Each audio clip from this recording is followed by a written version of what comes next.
Here they are out of the clamps. You can see the nice glue squeeze out on these guys. So you can see how great this hide glue is for being crystalline hard. It's hard as a rock, this stuff. It just, there's no give to it. We're going to cut the profile, the width of the neck from the nut all the way through to the end. And for that, I made up this template out of MDF.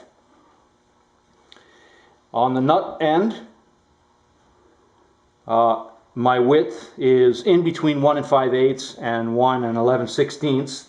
I find that the 1 11/16 is just a little too wide, a little too chunky for me, and I think that although I like 1 5/8, I think that's maybe a little too narrow for most people. So it seems to be popular now. I've got the center line marked out on this template. I'm going to mark out the center line right here and double stick the template down on top of this, and then we'll bandsaw it out close to the template and then finish it off with a router bit with the pattern follower. Okay, center, stick it down nice and centered. Oh, do you have a camera going? Yeah, camera's going. I'm good here. Me too. Alright, press it down.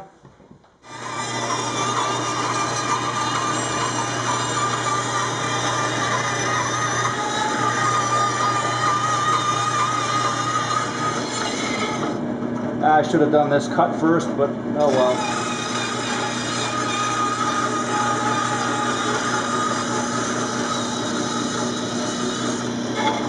There we are. Router table, bit with a follower bearing, pattern bit, and here we go.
Alright, so after the first pass with this router bit, I'm going to pop off the template, and then we can continue along, and we have bought another 3/4 of an inch cutting length on the bit because of the removal of that template.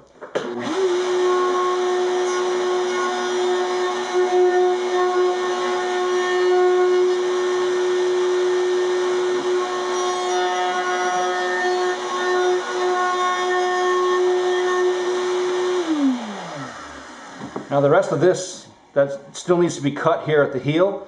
After I've done all the necks, I will change out the bit to a taller bit and get rid of that stuff. Preparing the Holly Peghead veneer for the headstocks. I'm going to glue these on. But first, I have to cut the angle that meets the nut here. It's about 12 degrees.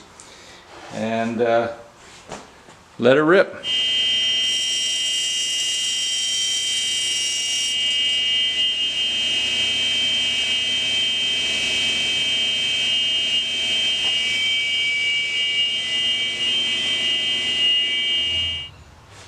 Now the reason I'm using Titebond on this surface rather than hot hide glue or urea formaldehyde is because I really don't, there's no real tonal properties to the crystalline hardness of hot hide glue, what that represents. or UF glue. And there's no reason to take it apart ever, so I don't need hot hide glue for that reason. And UF is, it's fussy to mix up and everything. This is just perfect for this kind of thing.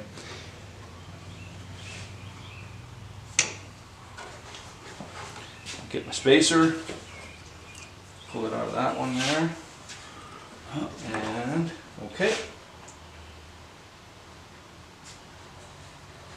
Looks good. How's that? Good? Good. All right.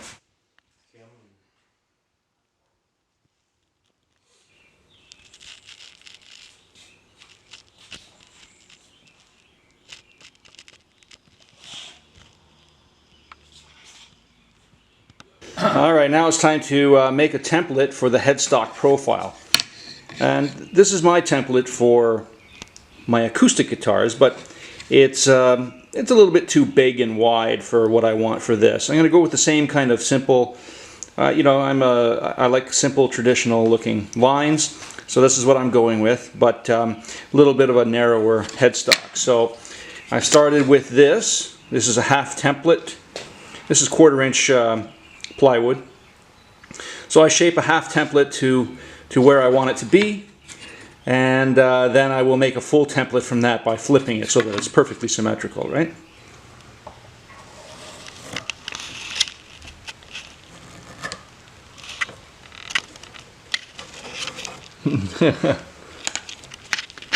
Alright, so there we are. Next step is now to bandsaw it out rough. Then we will stick that template on with double stick tape and put it on the router table and finish it up to final trim.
Right, next up we're going to thickness the headstocks. And just keep bumping the fence in until I'm at my final thickness. Here we go.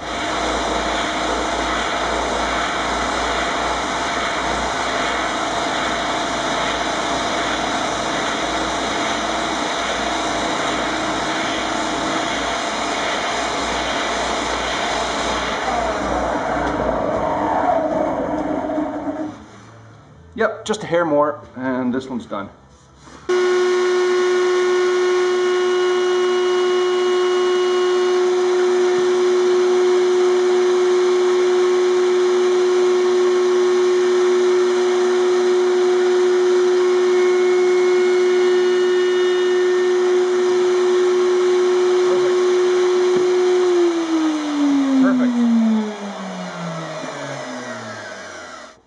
We're going to rough in the fretboard radius.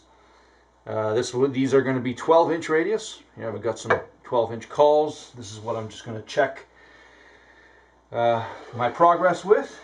And I'm going to use a big old hand plane. This is a number 6 Bailey. Let's see how it goes. Nice and tight.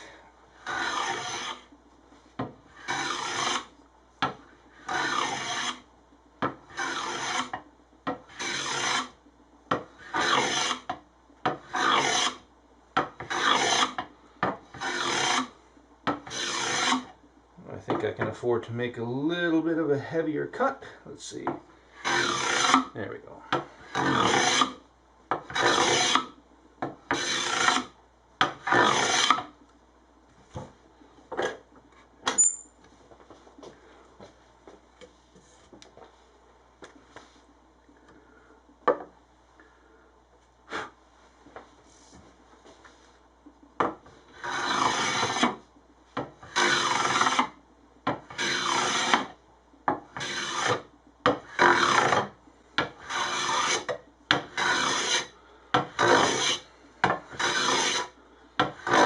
Now the idea here is I'm going to have a target thickness. Obviously the target of the radius is going to be 12 inches, but the sides of the neck, the sides of the fretboard, my target thickness is going to be just under 3/16 of an inch, a 64th under 3/16. And what that means is that the whole thing will have to be kind of tapered back so that the total thickness on this end would be a little bit thinner than the total thickness on this end. And that whole wedge shape is just to keep the binding a uniform thickness all along the edge.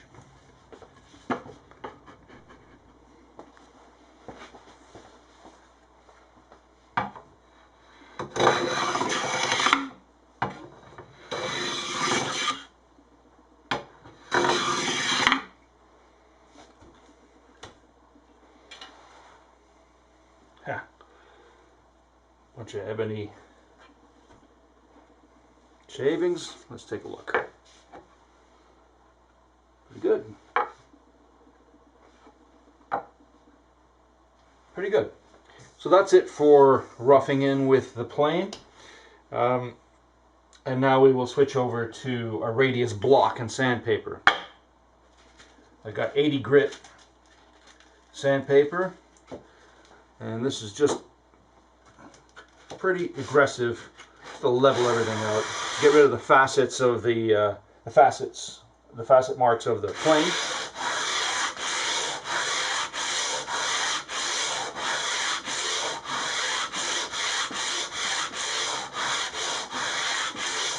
I can see it's making pretty quick work of it.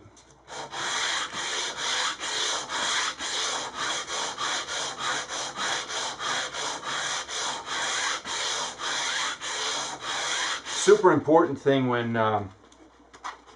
sanding a fretboard radius with a block like this is to make sure that the block maintains a center line perfectly parallel to the center line. If you skew it just a little bit like this, you're in big trouble, because what happens is it changes the radius to a smaller radius, right? We want to keep it nice and parallel.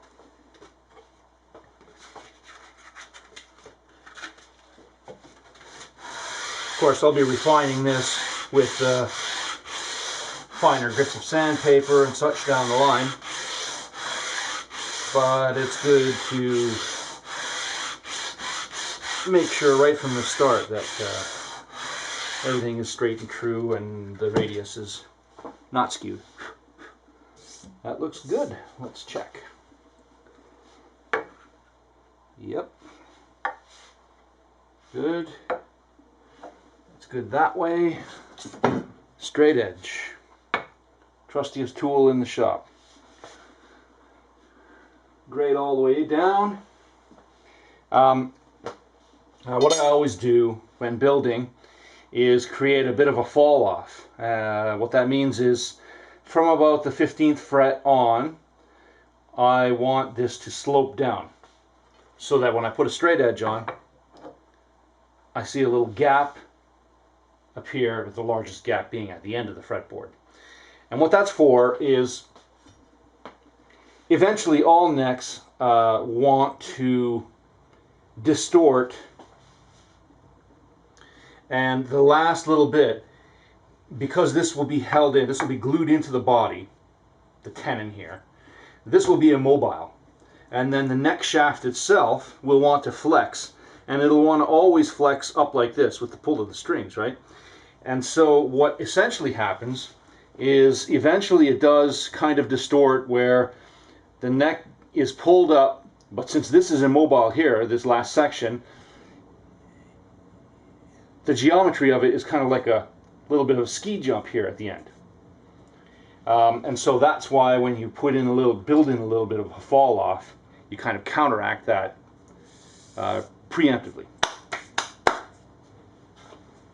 Remember when I had the fretboards on the table saw and I was cutting the fret slots, I didn't cut them to final depth, because what I want to do is, after I have the radius cut into the fretboard, sanded in, and almost there, almost perfect, then I'm going to take my hand saw, this fret saw, and adjust my depth stop so it's just a hair deeper than the actual fret tang.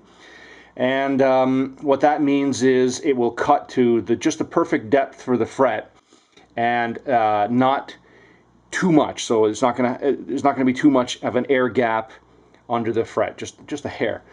And it will also be a curved slot following the radius that's cut on the top of the fretboard. Time to install the binding. Here I've got some nice cream colored 60 thousandths thick binding. I love this color. Prefer it to white, and certainly to that pinkish type stuff that you can get.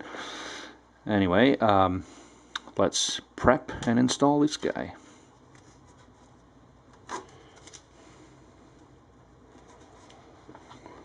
Medium viscosity super glue.